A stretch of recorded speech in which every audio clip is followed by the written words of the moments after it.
In 1923, the Congress established an agency in the United States called the American Battle Monuments Commission.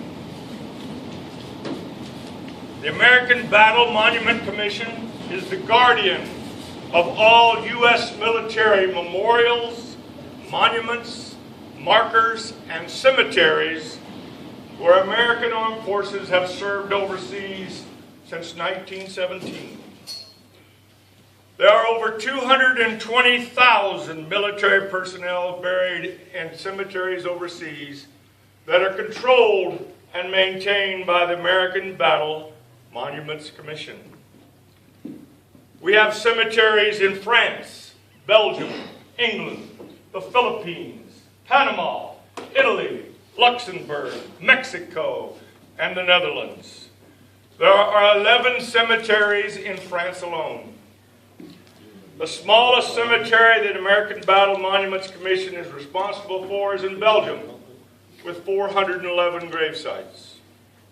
The largest is in Manila in the Philippines, with over 53,000 cemetery plots.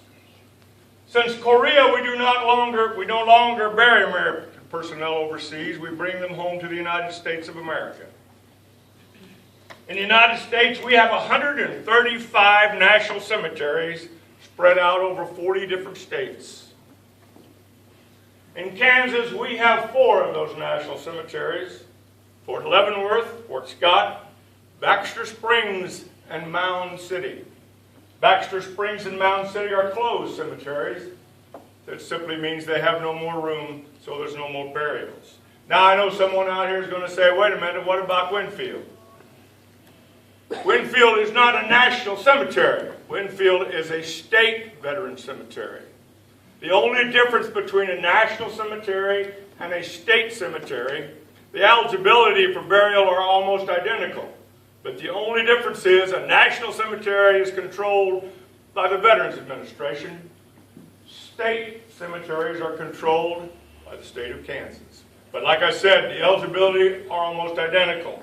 We have 4 of those: Fort Dodge, Fort Riley, Waukegan, and Winfield.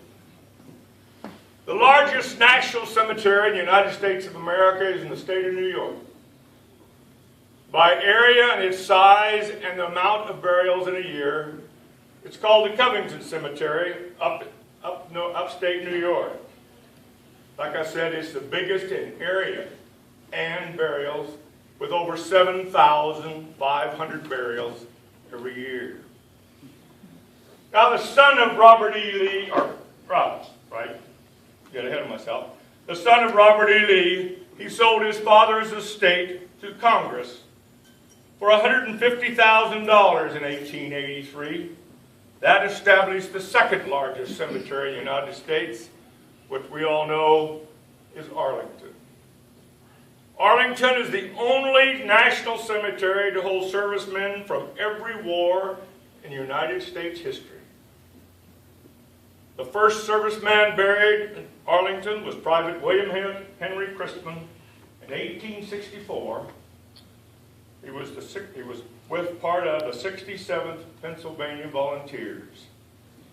Now, because of the Geneva Convention that says that all prisoners of war will be treated equal, and if they die as a prisoner of war, they must be buried properly.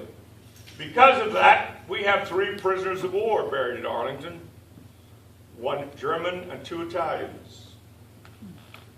There are over 4,000 slaves buried at Arlington. There are over 410 Medal of Honor winners buried at Arlington. In Arlington, every day of the week, are between 25 and 30 funerals every day of the week. On Saturdays, 5 to 10. Now, you all know that the Tomb of the Unknown is at Arlington.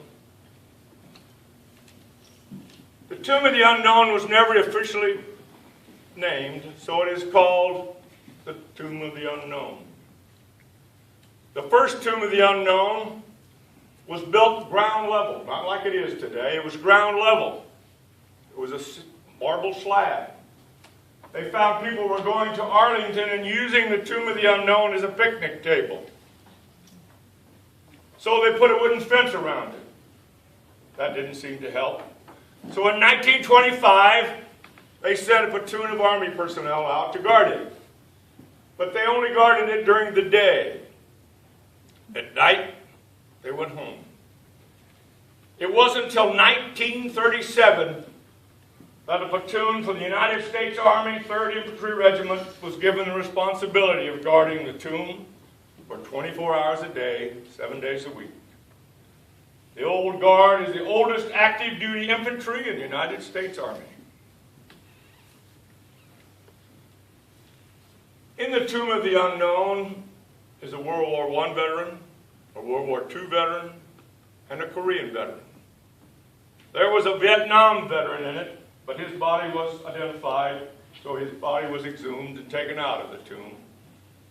They will never put anybody else back in it because of DNA. They will know who they are. Now, the sentinels that walk the tomb, they must walk it and do whatever they do every day. But they also must know other things. They must know the history of the cemetery of Arlington. They also must know the history of the Tomb of the Unknown. Do you know if the sentinels at the Tomb of the Unknown, boy, I've had a hard time tonight. Do you know if their rifles are loaded at the Tomb of the Unknown? No. Only I can find out, they won't tell you.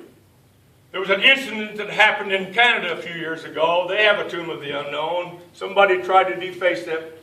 Since that time, no one at the soldiers that guard the tomb will tell you if their rifles are loaded. I don't really know. But all I know is what I could read. Do you realize 3 women have been tomb guards, sentinels at the Tomb of the Unknown? All guards at the tomb are NCO officers. No officers assigned to this platoon. Did you notice that all the guards at the tomb wear no rank on their sleeve? They do not know the rank of the person in the tomb, so it's inappropriate for them to wear a rank, so they don't wear a rank. Now, the high standards that they keep, their uniforms, the 21 steps, the 21 second delays. Did you notice they keep the rifle on the shoulder away from the tomb at all times? There's no about face at the Tomb of the Unknown.